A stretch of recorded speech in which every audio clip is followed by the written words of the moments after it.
Amis confinés, contris, déconfits, bonjour. Bienvenue pour ce troisième acte de notre tragicomédie intitulée Covid-19, pardon, j'arrive même plus à le dire. Comment et pourquoi en est-on arrivé là? Donc troisième acte aujourd'hui, effondrement du système capitaliste néolibéral ou mutation, point d'interrogation. Voilà, je commence par un petit résumé, une petite synthèse de l'acte 1 et de l'acte 2. Donc tu as compris ma position, hein. Je tente par ces vidéos de construire, argumenter, étayer mon hypothèse selon laquelle il n'y a pas de pandémie de Covid-19. Voilà.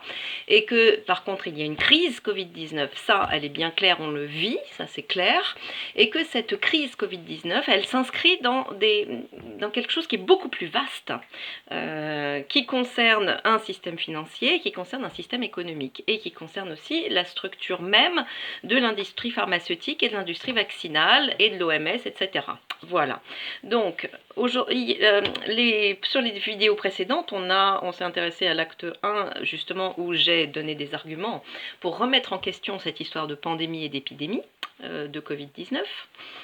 Dans l'acte 2, j'ai abordé la question de la crise financière, du crash boursier qui était annoncé avec certitude depuis l'automne et bien avant même, voilà, et que ce Covid-19 cette pseudo-maladie tombait à pic pour masquer en fait le crash boursier, pour ne pas que ce crash boursier soit mis sur le dos d'un système financier totalement toxique qui n'a pas été géré depuis 2008, mais que cela passe sous le coup de cette crise, cette pandémie de Covid-19. Voilà. Ce matin, je suis allée voir un peu les chiffres sur worldometers.info. Voilà. Donc c'est un compteur, il donne plein de statistiques, a priori c'est assez sérieux, entre guillemets, c'est-à-dire qu'ils utilisent les chiffres, leur source c'est l'Organisation mondiale de la santé, des trucs comme ça, voilà. Donc je suis allée voir les chiffres aujourd'hui. Alors aujourd'hui on est le 15 avril. Aujourd'hui, les chiffres, c'est la population mondiale. Elle est de 7 milliards 777 millions d'habitants, que des 7, c'est intéressant. Et des bananes, évidemment, je ne compte pas les unités, voilà, et les centaines de milliers. Donc ça fait quand même une population assez conséquente pour les êtres humains, voilà. Selon eux, alors d'après ce que j'ai compris de leur tableau, ils expliquent qu'ils réindicent tous les 31 décembre de l'année, ils remettent les compteurs à zéro pour le 1er janvier de l'année en cours, et donc les comptages commencent au 1er janvier. Voilà. Donc pour eux, depuis le 1er janvier, la population mondiale humaine a augmenté de 23 456 000 personnes, ça me paraît délirant, ça me paraît énorme. Bon, mais voilà, ou alors il y a une subtilité que je n'ai pas comprise dans la lecture de leur site, tu pourras aller voir ce site, toi on verra si tu comprends la même chose que moi ou pas. L'augmentation nette de population, c'est naissance moins décès. Voilà, donc quand même, plus 23 450 000 êtres humains, plus les unités, c'est pas négligeable. Et puis il y a une ligne également qui correspond au décès par insuffisance respiratoire liée aux infections virales saisonnières. C'est le truc qui nous intéresse justement. Et donc là, depuis le 1er janvier, 2020, il nous donne le chiffre au jour d'aujourd'hui, il est de 140 642 décès. Voilà. Après, je suis allée voir donc d'où ils sortent ce chiffre-là. Alors, ils font des espèces de modélisation, de pondération avec les sources, notamment à partir des sources de l'OMS. Alors, je suis allée voir du coup l'OMS, ils mettaient un lien, donc je suis allée voir l'Organisation mondiale de la santé, WHO en anglais, WHO. Et eux, ils disent que en 2017, l'OMS publie donc sur son site que les maladies, les insuffisances respiratoires liées aux infections virales saisonnières, elles représentent plus de 650 000 décès par an, et que c'est vraiment, il y a beaucoup de risques de pandémie, il va falloir miser sur la vaccination, il va falloir que les États, donc ils donnent plein de conseils, il va falloir mettre en place beaucoup de choses en prévention pour vacciner les gens, pour prévenir ces pandémies qui arrivent, voilà. Plus que 650 000 décès par an. Mais quand j'ai cherché des informations concernant l'année 2019, par exemple, je voulais savoir quel était le nombre total de décès de ces insuffisances, de ces décès par insuffisance respiratoire liés aux infections virales saisonnières. J'ai pas trouvé les infos, j'ai pas réussi à trouver de chiffres. C'est un peu dommage, donc parce que plus de 650 000, pour moi, c'est pas un chiffre exact. Voilà, déjà, c'est un petit peu flou. Euh, c'est un petit peu flou. Alors, je suis allée voir donc ensuite le Covid-19 sur le même site worldometers.info. Alors, et là j'ai comme chiffre depuis toujours le 1er janvier 126 811 décès. Ok, donc 126 811 décès dus au coronavirus. Voilà, hein, la fameuse maladie inventée Covid-19, qui est effectivement une infection virale saisonnière. Normale, hein. Les infections, je ne remets pas en question les infections saisonnières virales, hein, attention, hein, elles existent, elles ont toujours existé, et pour moi elles sont un peu naturelles, si c'est l'histoire de la vie, et c'est notre histoire. Les infections virales saisonnières, c'est un truc complètement naturel, c'est pour moi, à mon sens, normal d'avoir des rhumes, des grippes, des bronchites, voilà, et pour les personnes plus fragiles, bah, des pneumonies ou des pneumopathies. Le problème, effectivement, c'est que les personnes âgées, souvent, elles décèdent, mais c'est encore une fois un peu naturel, puisque, en général, les principales causes de décès, en dehors des cancers, hein, j'entends bien, de manière naturelle, quand tu meurs de vieillesse, souvent, c'est ton cœur qui lâche, ou tes poumons, une insuffisance respiratoire, ou tes reins. Voilà. Donc, ça fait partie des classiques, on va dire, de la fin de vie. Voilà. Mais ces pneumopathies et pneumonies et autres insuffisances respiratoires vont être complètement récupérées par en estampillant ces pathologies sous le coup de la maladie Covid-19. Voilà. Et la preuve, ce sont les chiffres, hein, puisque quand tu fais 140 642 décès depuis le 1er janvier de ces insuffisances respiratoires et moins 126 811, ça c'est les insuffisances respiratoires attribué au coronavirus, hein, au Covid-19, ça fait plus que 13 831 sur 7 milliards 777 millions et quelques d'habitants, c'est rien, ça veut dire qu'il n'y a pas de grippe, il n'y a rien, il y a plus de pathologie là, hein, c'est pour le monde le chiffre, 13 000. Hein. C'est même pas le chiffre de la grippe saisonnière en France. Hein. Je te rappelle, la grippe saisonnière en France, selon l'Institut Pasteur, hein, moi je reprends toujours les armes des adversaires, donc les chiffres officiels, je pars de ça, l'Institut Pasteur, il dit la grippe saisonnière, on peut lui attribuer un nombre de décès situé entre 10 000 et 15 000 morts à peu près par an. Voilà. Donc 13 000 pour le monde entier. Il n'y a plus rien. Il n'y a plus que du Covid-19 en plus. Il n'y a plus d'autres virus. Il n'y a qu'un seul virus, c'est SARS-CoV-2.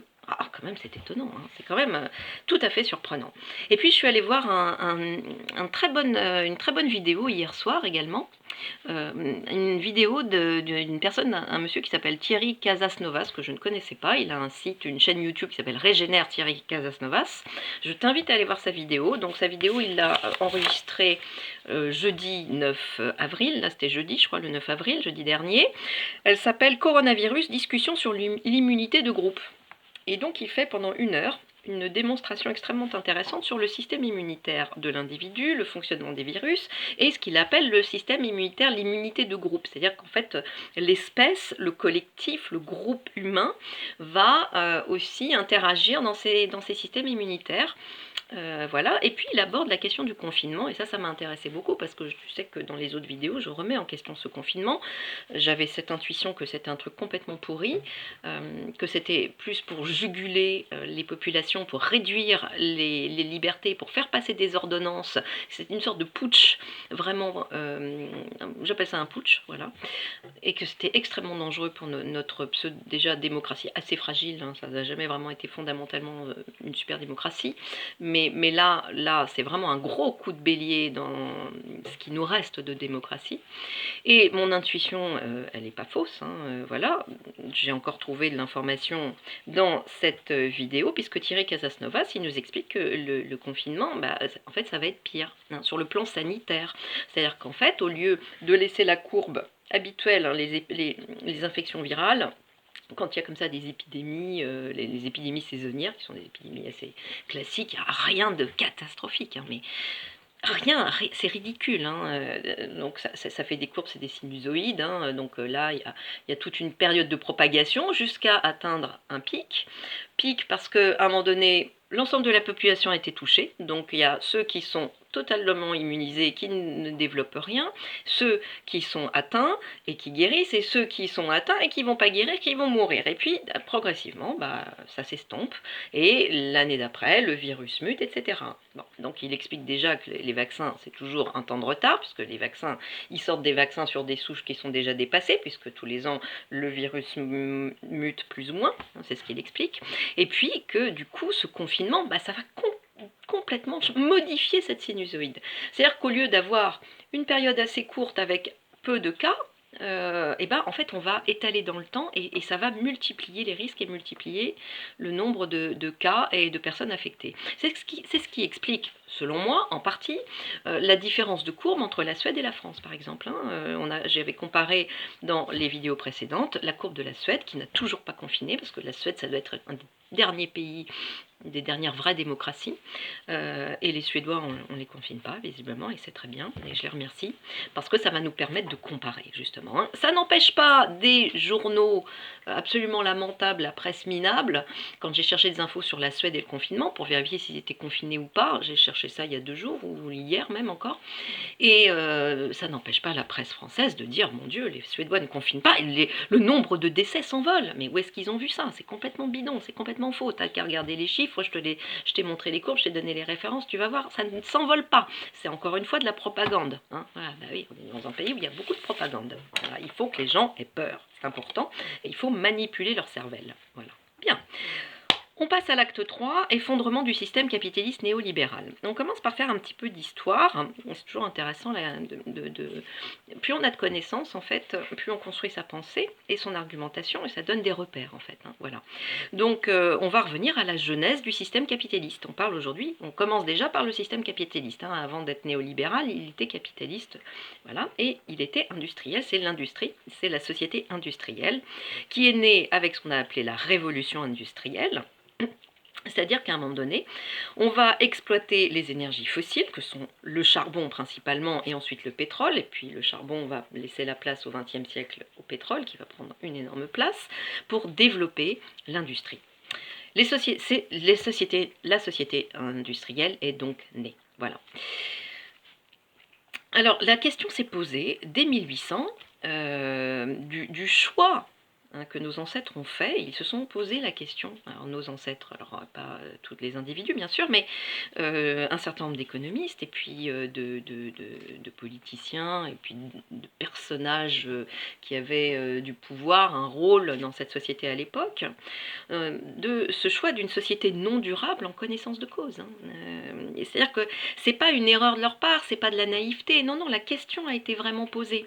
Ça, donc j'ai trouvé cette information très pertinente, qui m'a semblé extrêmement intéressante, dans le bouquin là, que tu peux voir ici, que je te montre, je te le mets en gros plan, je te conseille de le lire. Par contre, si tu as peur du Covid-19 et de l'épidémie Covid-19, là tu vas pleurer, parce que là tu vas découvrir vraiment ce que c'est que la peur, tu vas vraiment te confronter à la réalité. On va arrêter c'est plus les bisounours là, parce que le Covid-19 c'est des bisounours, on est d'accord.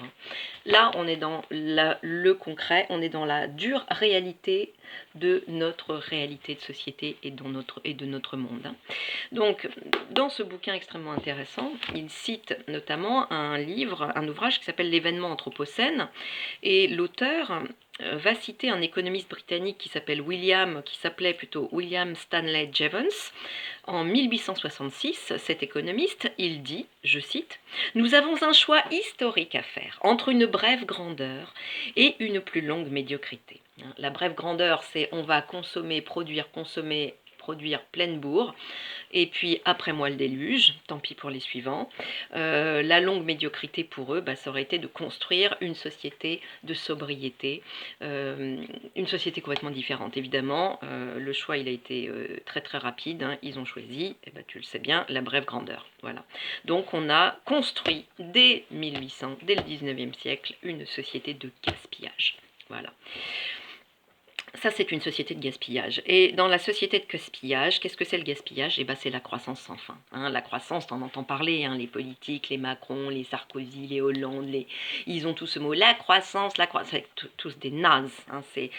Au mieux, ce sont des menteurs, au pire, ce sont des imbéciles, ou les deux à la fois, ou je ne sais pas dans quel sens, mais continuer de nous faire croire que la croissance va nous sauver, et qu'il faut, que les points de croissance, c'est un truc, c'est un signe de bonne santé d'une société, c'est une profonde ineptie, hein, c'est d'une irrationalité totale. Hein. Tout simplement, bah, tu le comprends toi-même, hein, le monde il est fini, donc ça ne peut pas marcher. Hein.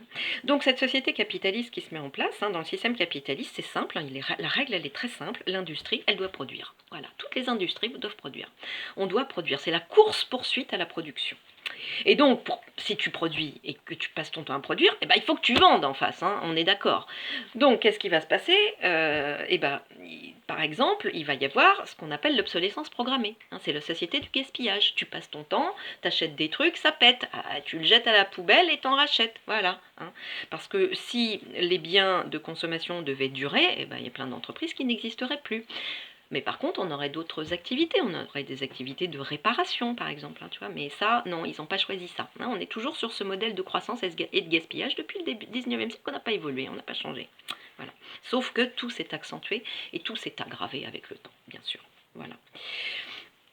Si je te reprends notre Covid-19, hein, pourquoi on a cette histoire de pandémie que nous vend déjà l'Organisation mondiale de la santé? L'Organisation mondiale de la santé, depuis 2017, elle commence à poser le contexte. Hein. Elle commence à parler de pandémie. Bah oui, parce qu'il faut vendre du vaccin. Hein. Ils se sont fait quand même aligner en 2010-2011 avec le scandale de la grippe A, hein, la grippe H1N1, où il a été démontré qu'il y avait conflit d'intérêts. Il a été démontré que les chiffres qu'ils avaient annoncés, des chiffres catastrophiques, il va y avoir plein de morts.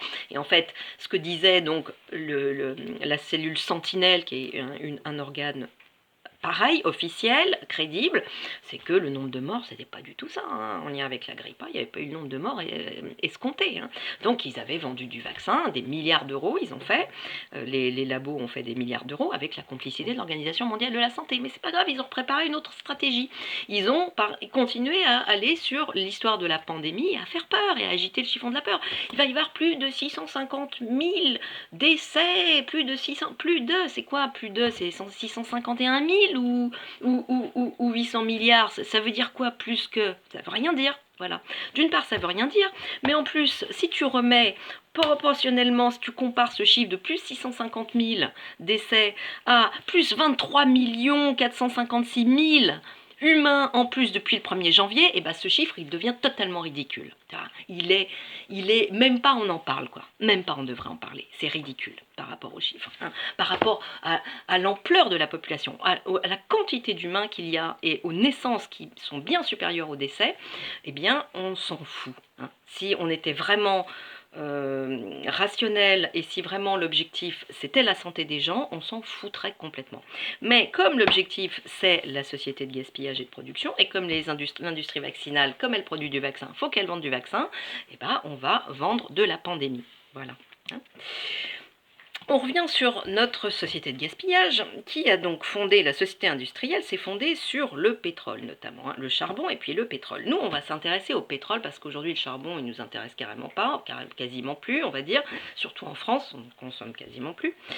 Donc, mais par contre le pétrole il y en a partout, hein. Il n'existe aucune activité, même les énergies renouvelables, tout ce que tu veux, le pétrole est partout pour fabriquer les objets, pour les transporter, pour que les gens aillent bosser et transporter, pour fabriquer de l'énergie, tout ça le pétrole est derrière. Voilà. Donc on a fondé nos sociétés sur du pétrole, sur une ressource non renouvelable finie. Voilà, et c'est ça qui nous intéresse aujourd'hui. On va parler de ce qu'on appelle le taux de retour énergétique du pétrole. Alors le taux de retour énergétique, c'est quoi? C'est j'injecte pour une unité d'énergie investie, hein, dépensée, je récupère X unités d'énergie. Voilà, c'est cet équilibre. Voilà. Donc, au début du XXe siècle, aux États-Unis, hein, je vais prendre le cas des États-Unis parce que c'est le cas qu'ils citent hein, dans leur bouquin, une unité d'énergie rapporte 100 unités d'énergie pétrole. Voilà. Donc, tu vois un peu ce que ça te rapporte. Hein. Tu mets 1, tu récupères 100. Ah, c'est jackpot. Hein. Donc des fortunes vont se construire autour du pétrole, bien entendu. Et puis la fortune, n'a pas du gain. Enfin bon, le plus toujours, hein, le plus amène le plus. Hein. En 1990, ce taux de retour énergétique du pétrole, il se situe à 1 unité investie pour 35 unités d'énergie récupérée. Ah, là, on est passé donc de 100 à 35. Hein, donc on a commencé à sérieusement chuter. En 2014, où est-ce qu'on en était? Eh ben on en était à 1 unité investie pour 11 unités produites. Donc là, tu vois, on a franchement chuté, on a quasiment chuté par 10. Hein, voilà, en à peu près un siècle. Qu'est-ce que ça signifie pour nous? C'est quoi la conséquence? Alors, c'est pas seulement le prix de ton essence qui monte hein, à la pompe, hein, c'est pas seulement ça, c'est beaucoup plus compliqué que ça, enfin, c'est beaucoup plus complexe et c'est beaucoup plus problématique nécessairement. Hein. L'augmentation de ces coûts de production, hein, ça, évidemment, c'est une augmentation croissante des coûts de production. Hein. Le baril de pétrole, il va être de plus en plus cher, parce qu'il coûte de plus en plus cher à aller chercher, tout simplement, parce il faut aller de plus en plus profond hein, pour aller chercher le pétrole. Hein. Ça devient de plus en plus compliqué. Hein. Donc, il va falloir rechercher des marges. Les entreprises, il faut qu'elles recherchent de la marge, il faut qu'elles continuent à faire du profit. Il faut trouver des nouvelles marges de profit. Donc, qu'est-ce qui va se passer? Eh bien, notamment, il va commencer à y avoir de plus en plus de délocalisation. Hein. Les délocalisations, elles vont commencer en masse. Plus le coût de retour énergétique du pétrole va baisser, plus le taux de chômage va augmenter, notamment aux États-Unis, hein, si on continue sur cet exemple-là. Mais c'est pareil en Europe, hein, bien sûr. Hein, voilà. Donc, qu'est-ce que ça veut dire que les délocalisations augmentent? Bah, t'as bien compris, hein. Ça veut dire que aux États-Unis ou dans nos pays à nous, plus on délocalise, plus on a de chômeurs. Hein. Donc, augmentation du chômage. Donc, baisse des revenus des ménages, des particuliers, des gens de la population. Voilà. Mais également, baisse du pouvoir d'achat. Puisque tout ce qu'on achète, il y a du pétrole. Donc, les prix augmentent, les prix augmentent, les prix augmentent. Mais les salaires, ils augmentent pas pareil. Hein. Et du coup, effectivement, il y a aussi une baisse du pouvoir d'achat. Une baisse du pouvoir d'achat, c'est une baisse de revenus, donc c'est une baisse de capacité de marché. C'est-à-dire que du coup, ce qui se passe, c'est que nos sociétés industrielles, elles sont plus du tout attractives au bout d'un moment. Hein. Les marchés, ça fait une courbe. On est toujours dans des sinusoïdes. Hein. En économie, c'est souvent des sinusoïdes. Hein. Tu as la période de croissance, d'expansion, là c'est la fête, on gagne du fric, puis on arrive à un pic, ce qu'on appelle la maturité sur les marchés, en économie. Hein.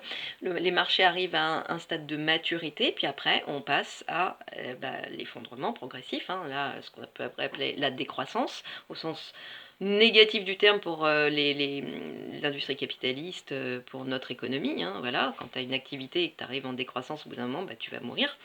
Et voilà, donc ça fait ça. Et c'est pareil pour une société. Nos sociétés industrielles sont de vieilles sociétés, et nous, on est là, et on descend. Voilà. Donc, on n'est même plus attractif pour les entreprises, en fait, hein, pour beaucoup d'entreprises, sauf pour les vaccins. Parce que comme on vieillit, et comme on est des populations extrêmement stressées, en France, on est sous perfusion chimique. Hein, je crois que c'est un tiers, voire plus, hein, je me demande si c'est pas 40% minimum de la population qui prend soit des anxiolytiques, soit des antidépresseurs, soit des somnifères. Donc, c'est de la drogue, hein, tout ça. Donc, c'est une camisole chimique. Donc on a quand même une situation des populations dans les sociétés industrielles qui est stressée, tendance à être déprimée, qui psychologiquement se porte pas très très bien. Voilà. Hein. Donc c'est une population, du coup, plus tu es mal dans ta tête, en fait, moins tu es bien dans ton corps, hein, tu es fragilisé, ton système se fragilise, on va te vendre du médicament, on va te vendre de l'antidépresseur, donc là il y a des bons marchés là-dessus. La vaccination, ça reste un très bon marché, hein. Je te rappelle que, donc, comme je te le disais, les malades rapportent des points de croissance de PIB, parce qu'on leur vend des thérapies, des tas de machins, voilà, donc ça fait de l'argent. Mais sinon, si on prend par exemple,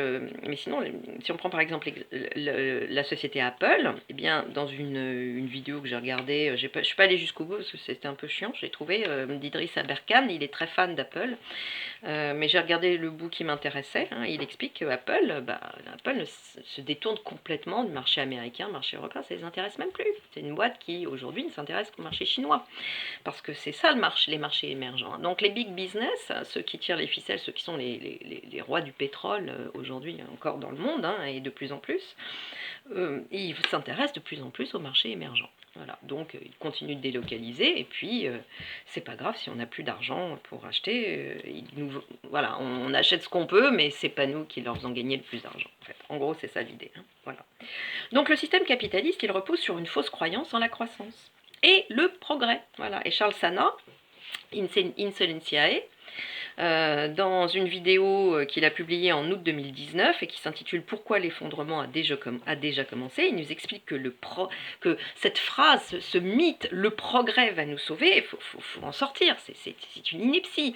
Il explique que c'est un système totalement mortifère car nous sommes dans un monde fini, aux ressources limitées. Donc le progrès, et qu'est-ce que c'est le progrès? C'est la production de biens, la production de bidules, il faut toujours plus de machins, plus de choses, plus d'objets, plus de biens jetables, et donc c'est une société de gaspillage.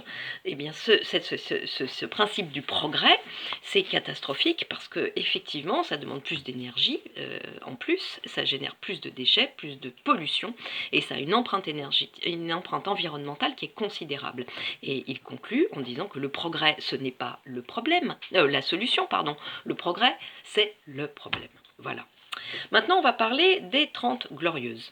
Alors, on a fait un saut dans le temps, on est allé donc toute la naissance de la société industrielle, et puis on va arriver aux 30 glorieuses. Pourquoi on arrive aux 30 glorieuses? Pourquoi je souhaite en parler? Parce que tu vas voir, je vais te montrer sur les tableaux dans ce bouquin, non c'est l'autre, c'est toujours comment tout peut s'effondrer de Pablo Servigne et Raphaël Stevens, donc page 33-34, tu vas regarder les graphiques.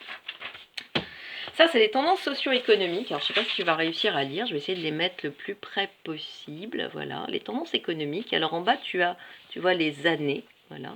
Hein. Et tu vois la ligne, là, toutes les lignes, là, c'est 1950. Hein, tu vois. Et là, tu vois que 1950, ça, il va y avoir quand même, c'est même pas quand même, hein, c'est spectaculaire, une augmentation complètement pharaonique de tous ces domaines. Hein. Là, je ne sais pas si tu vois tous les secteurs qui sont répertoriés ici, hein, il y en a 12, voilà.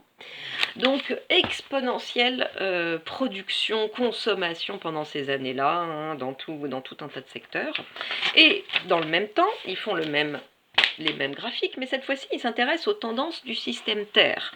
Et toujours, tu vois, la ligne verticale, elle représente toujours l'année 1950, et tu vois bien qu'à partir de l'année 1950, toujours, je ne vois plus, là, voilà, je vais me mettre comme ça pour te montrer, à partir de l'année 1950, comme tu peux le voir, eh bien, tout est exponentiel dans la prédation des ressources naturelles et l'exploitation et l'extermination de la vie et des espèces. Voilà. C'est ça, les 30 glorieuses. C'est l'explosion de cette société de prédation. Alors, ils les appellent les 30 affreuses.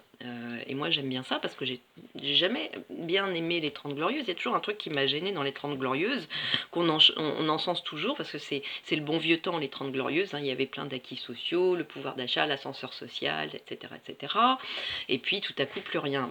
Plus rien, enfin, la baisse, hein, la chute. Hein. Bah oui, pour les gens en tout cas, hein, bien sûr. Enfin, pour les gens, les classes moyennes, effondrement des classes moyennes, etc. Bon. Alors, effectivement, il y a des volontés derrière qui sont complètement politiques, hein, on est d'accord, mais il y a aussi une dure réalité, hein, c'est que les 30 glorieuses, elles se sont construites sur quoi? Sur la colonisation encore, hein, et le pillage des pays dits pauvres de leurs ressources naturelles, en fait, hein, de leurs ressources naturelles. On a pillé, les pays industrialisés occidentaux et les États-Unis ont disposé d'une énergie et de minerais, de matériaux précieux à absolument bon marché. Hein. Donc les 30 glorieuses, elles ont commencé dans les années 50, elles se sont terminées, on va dire, dans les années 75, hein, 45, 5 ou 75 à peu près à la louche. Elles se sont terminées déjà avec le premier choc pétrolier. Là, il y a eu quand même il y a eu un coup d'arrêt l'arrêt avec le choc pétrolier. Le premier choc pétrolier 1974, deuxième choc pétrolier je crois que c'est 77. Et c'est quoi ces deux chocs pétroliers? Ça correspond à quoi? Ça correspond tout simplement aux pays de l'OPEP, hein, les pays producteurs, producteurs de pétrole, parce que jusque dans les années 74, c'était la fête du slip. Hein. C'était les acheteurs qui étaient les Américains et surtout l'Europe hein, aussi, parce que les Américains ils avaient quand même leur propre pétrole, qui faisaient le prix du baril. Et les pays vendeurs n'arrivaient pas à s'organiser, donc il y avait une concurrence dans les marchés, et c'était, comme il y avait une offre supérieure à la demande, même si la demande était croissante, l'offre c'était encore l'opulence, donc les prix étaient assez bas finalement, et les pays de l'OPEP, à un moment donné, ils ont construit l'OPEP, ces pays producteurs, et ils ont dit, maintenant, on s'organise et on va construire, et c'est nous qui allons décider du prix du baril. Et là, ça a changé quand même pas mal la donne. Hein. Donc on a, effectivement, on a commencé dans nos sociétés à voir les prix de cette matière première grimper, avec des conséquences, celles que je t'ai exposées tout à l'heure. Maintenant, je voudrais te lire une phrase à propos de ces 30 affreuses hein, qu'ils nomment ainsi dans leur deuxième bouquin. Dans le premier et leur deuxième bouquin d'ailleurs. Donc le deuxième bouquin, enfin moi j'appelle ça le tome 2, hein, alors cette fois-ci il y a un troisième co-auteur, c'est Gauthier Chapelle, voilà, je te montre, voilà, ça c'est le deuxième tome, hein, ce que j'appelle le deuxième tome, page 101 donc. Il y a une citation que j'ai envie de te lire, c'est une petite citation qu'ils ont prise dans une BD qui s'appelle Les Vieux Fourneaux, qui a été montée en film, il y a eu un film que j'ai vu il n'y a pas longtemps, qui est très sympa.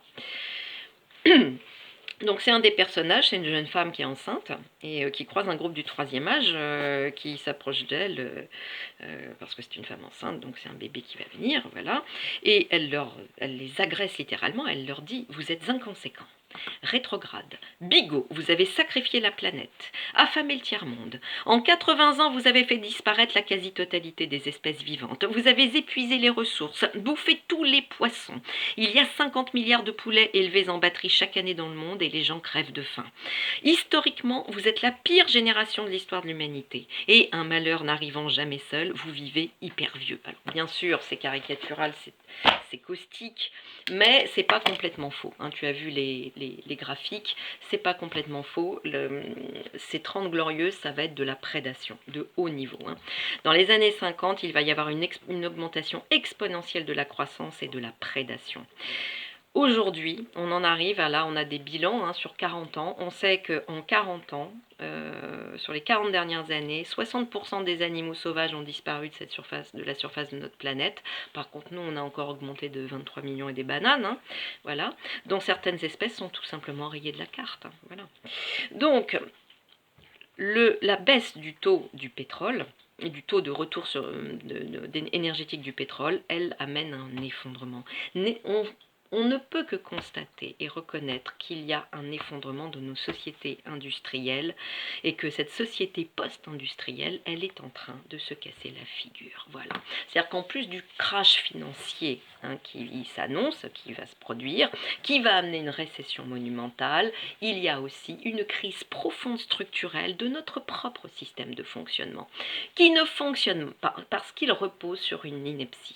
Voilà, sur une croyance fausse et totalement stupide de croissance sans fin. Voilà. Je termine avec, pour cette vidéo d'aujourd'hui, avec le Covid-19. Hein. J'en reviens sur notre Covid-19. Hein. Pour moi, c'est une crise, tu l'as compris, c'est mon hypothèse, je ne dis pas que c'est la vérité, c'est ce que je défends. C'est une crise qui est créée de toutes pièces par les labos. Pourquoi? Parce qu'ils doivent vendre du vaccin.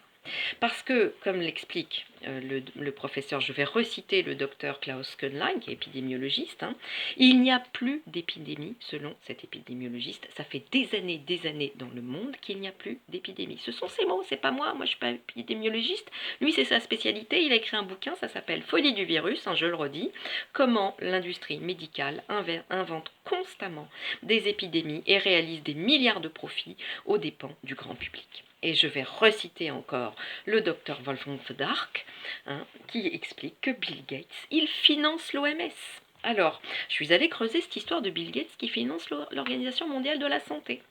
Et j'ai trouvé un article, une vidéo, une interview d'un homme qui s'appelle Lionel Astruc. C'est dans le média, je te mettrai les liens. Il a écrit un bouquin qui s'appelle Bill Gates, l'incroyable arnaque derrière sa fondation. Et il a fait toute une investigation, c'est un vrai journaliste d'investigation. Il explique que Bill Gates, c'est l'étalon de mesure de la grande générosité. Sauf que cette grande générosité, cette philanthropie de ces milliardaires, lui, Lionel Astruc, il appelle ça le philanthrocapitalisme. C'est nouveau, ça vient de sortir, ça date donc des années 2010 à peu près. Donc les milliardaires, les petits copains de Bill Gates et ses potes, là, ils vont pouvoir faire encore plus d'argent avec la philanthropie. Ah ouais, ils vont réussir à faire du fric avec la philanthropie. Ils vont utiliser des méthodes capitalistes qui vont appliquer à la philanthropie. Ils sont hyper créatifs, ces gens-là. L'argent de la fondation, alors, il faut savoir que quand même ces milliardaires qui créent énormément de misère et de pauvreté, c'est big business qui crée énormément. Ils génèrent dans le monde, ces big business, c'est eux qui génèrent dans le monde de plus en plus de pauvreté. La misère et la pauvreté, ça vient d'eux, d'accord? Donc ils se rachètent une espèce d'aura, une image magnifique, et puis les médias qui leur cirent les pompes les encensent complètement, les politiques également.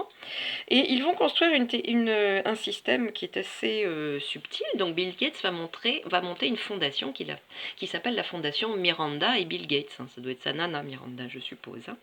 Donc la fondation Miranda et Bill Gates, qu'est-ce qu'elle fait? Elle va être... Donc ça va être un des outils fondamentaux. Elle va financer des bonnes œuvres, voilà, on va dire. Mais comment elle est financée, cette société, cette fondation? Alors d'abord, ils vont créer un trust. Un trust, c'est un fonds d'investissement, en fait. Et les milliardaires donc, vont mettre leur argent dans ce trust. Ils vont placer leur argent. Ils ne le donnent pas, ils le placent. C'est pas la même chose, voilà. Ils placent leur argent dans ce trust. Et ce trust va faire des placements, et ces placements vont générer des intérêts. Et ce sont ces intérêts qui sont versés à la fondation ensuite. Et la fondation ensuite, qu'est-ce qu'elle va faire? Elle va financer l'Organisation mondiale de la santé. Elle va faire des bonnes œuvres. Elle finance l'OMS. Le problème de l'OMS, c'est que ce ne sont pas que des financements publics. Hélas, il y a énormément de financements privés. Ça pourrait être une bonne chose, mais pour ça, il faudra de l'éthique. Et il n'y en a visiblement pas. Alors quand Donald Trump annonce qu'il va réduire le budget des États-Unis envers l'Organisation mondiale de la santé, c'est pas pour punir l'OMS, c'est juste pour ouvrir encore plus de portes aux big business privés pour qu'il y ait encore et il y aura encore plus de corruption, tu l'auras compris. Alors, il s'est intéressé, Lionel Astruc, il s'appelle, c'est ça, Astruc, à ce fonds d'investissement, ce trust qui collecte les fonds. Et qu'est-ce que c'est les placements de ce trust?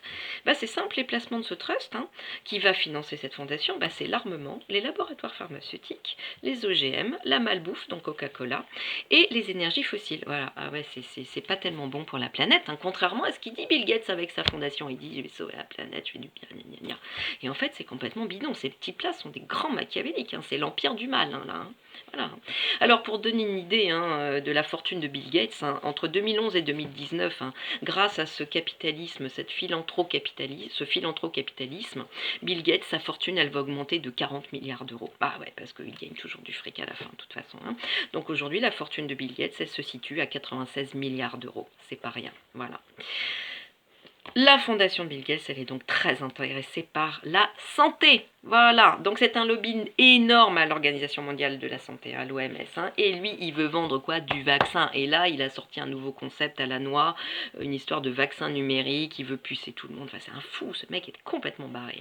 Mais il est puissant parce qu'il est riche, voilà.